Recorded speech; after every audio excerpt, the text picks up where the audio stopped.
This short tutorial explains how to buy shares of Life360 Inc. Life360 provides family location and safety services and trades on NASDAQ under the ticker LIF. This video is educational only and not investment advice.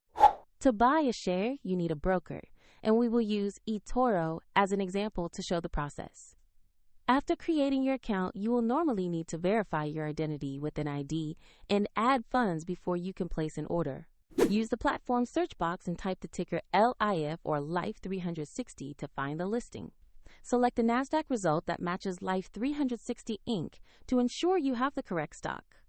Open the stock page to review the company summary, market listing, and a price chart. Confirm the exchange shows NASDAQ and the ticker LIF so you are on the right asset. To place an order, click Invest or Buy. Enter the amount you want to invest and review the details before confirmation.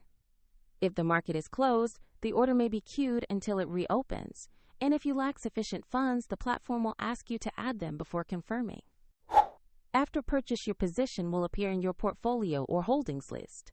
A link to eToro is provided in the description if you want to follow the same steps.